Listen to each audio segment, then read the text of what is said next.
இப்போ நீங்கள் வந்து ஒரு கூட்டத்துக்கு போனீங்க, அது டக்குன்னு வைரல் ஆயிடுச்சு. என்னமா திருசா திருசா திருசானா எப்போ வந்துட்டு வந்து சொன்னா திருசானு. வைரல் ஆனதுக்கு பிறகு என்ன நடந்துச்சு? ஏன் இப்படியே எங்கள்கிட்ட பேச மாட்டேன், நீ எப்படி அங்கே போய் இப்படி பேசினால நம்பவே முடியல. அவன் கிடக்குறானா லூசு போய, அவனுக்கு கத்துறது மட்டும்தான் வேலை, கத்திக்கிட்டே இருக்கட்டும். ஒலிக என்ன மாதிரி பிரச்சனைகள் இருந்துச்சு இதை பேசினதுக்கு அப்புறம்? பேசினதுக்கு அப்புறம் நிறைய இருந்தது. சிலம்பத்துக்கு போயிட்டு இருந்தேன். அங்க ஒருத்தவங்க வந்து நீ சிலம்பத்துக்குலாம் வரக்கூடாது. 10th என்ன மார்க் எடுத்தீங்க? நான் 10th 465 மார்க் எடுத்தேன். +2 முடிச்சுட்டு என்ன படிக்கலான்னு ஆசை? MBBS டாக்டருக்கு படிக்கலாம். நிறைய கஷ்டங்களை பற்றி தான் உங்களை படிக்க வைக்கிறாரு. அதெல்லாம் நீங்கள் என்னைக்காவது ஃபீல் பண்ணியிருக்கீங்களா? அப்பா அந்த கையெல்லாம் காப்பு காய்ச்சிரும். அப்பா ஃபார்மர் மட்டும் பார்க்க மாட்டாங்க, எந்த வேலை கிடைக்குதோ போயிடுவாங்க.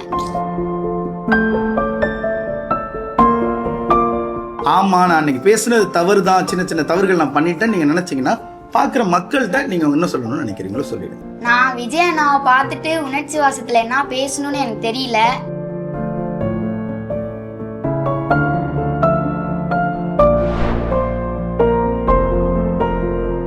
திங்க் தமிழா நேயர்களுக்கு வணக்கம். இன்றைக்கு நாம் சந்திக்க வந்திருப்பது யார் அப்படின்னா, நம்ம கூட ஒருத்தவங்க இருக்காங்க.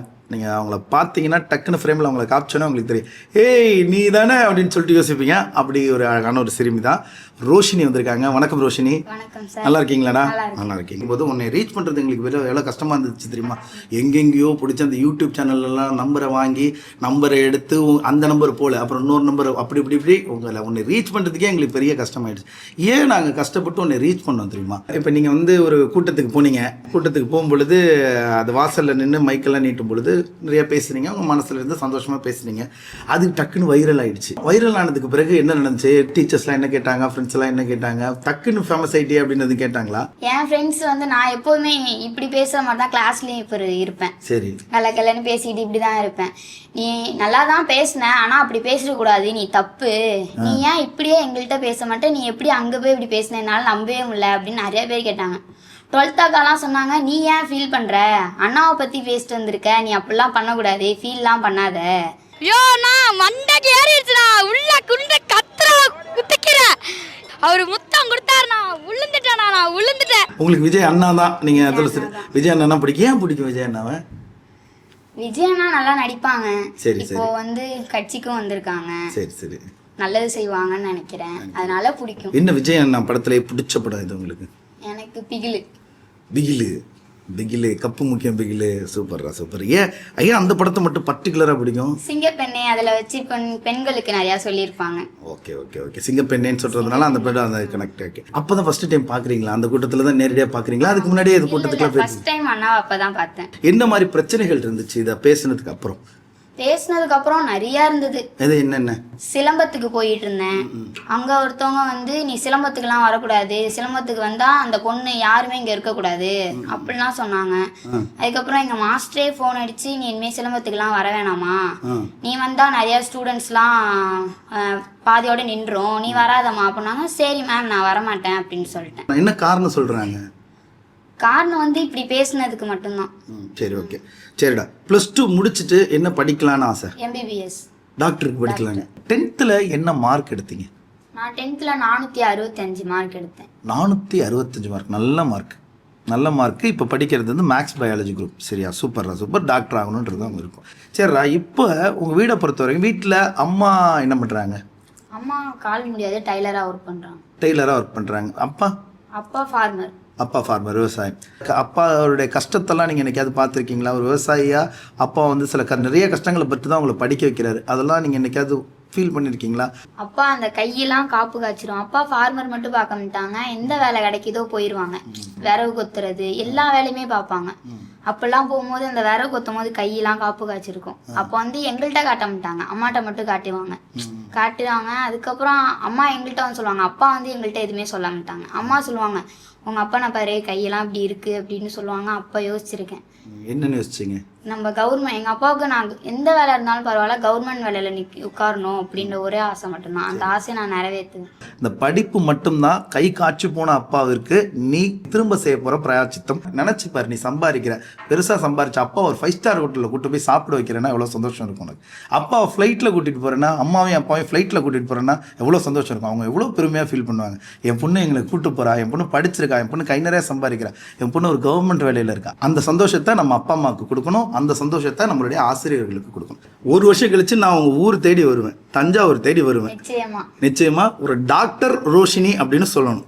ஓகே, நடக்குமா? நடக்குமா? சரி, ஓகே. அதுக்கான வாழ்த்துக்கள் தாண்டா உனக்கு இந்த சாக்லேட்ஸ். பெரியார்னு ஒருத்தர் இருக்காரு, அவர் தெரியுமா உங்களுக்கு? தெரியும். எப்படி தெரியும்? ஸ்கூலில் சொல்லியிருக்காங்க. ஓகே, ஸ்கூலில் சொல்லியிருக்காங்க. நீ உனக்கு பிடித்த உன்னுடைய அண்ணன் இருக்கார் இல்லையா, டிவிகேனுடைய தலைவர், அவரே பெரியாரை வந்து படிங்கன்னு சொல்கிறார். பெரியார் அவருடைய கொள்கை தலைவரில் ஒருத்தராக வச்சிருக்காரு. நான் உனக்கு ஒரு கிஃப்ட் ஒன்று கொடுக்க போகிறேன். அந்த கிஃப்ட் என்னென்னா, பெரியார் அவர்கள் எழுதின ஒரு புத்தகம், பெண் ஏன் அடிமையானால் அப்படிங்கிற புத்தகத்தை நான் உனக்கு பரிசாக கொடுக்க போகிறேன்.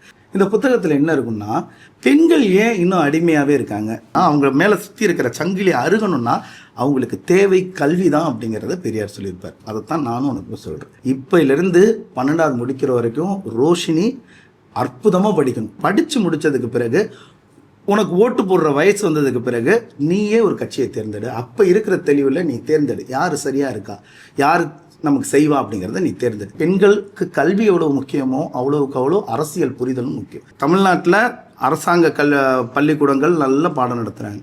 நிறைய அரசாங்க பள்ளியில் படித்த மாணவர்கள் டாக்டர் ஆகிறாங்க, கலெக்டர் ஆகிறாங்க, ஐபிஎஸ் ஆகிறாங்க, பெரிய பெரிய ஆஃபீஸர் ஆகிறாங்க. அவங்கெல்லாம் நம்மளுடைய முன்னுதாரணமாக இருக்கணும். அவங்கள ஒருத்தராக ரோஷினி மாறணும். சீமாலாம் எங்களுக்கு ஒரு ஆளே கிடையாது. எங்களுக்கு ஒன்லி டிஎம்கே தான். ரெட் அண்ட் பிளாக்கா அடிச்சு தூக்குறோம். பெரிய ஆட்களை கொஞ்சம் மரியாதை இல்லாமல் பேசிட்டது, முதல்வர் அப்படி பேசினதெல்லாம், அதெல்லாம் யாராவது சுட்டி காமிச்சாங்களா?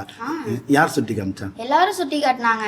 உன் வயசுக்கு மீறி நீ பேசிட்ட, இந்த மாதிரிலாம் பேசக்கூடாது, பெரியவங்களை அப்படி பேசக்கூடாது அப்படின்னு சொன்னாங்க. யார் சுட்டி காமிச்சா? தெருவில், ஏரியாவில் ஃபுல்லாக கேட்டாங்க. சரி, அங்கே நமக்கு டிவிக்கே கட்சிக்காரங்களாம் இருப்பாங்கல்ல, அந்த ஏரியாவில் இருப்பாங்க. அவங்கள யாரும் இப்படி சொன்னாங்களா, இப்படிலாம் பேசக்கூடாதுமா?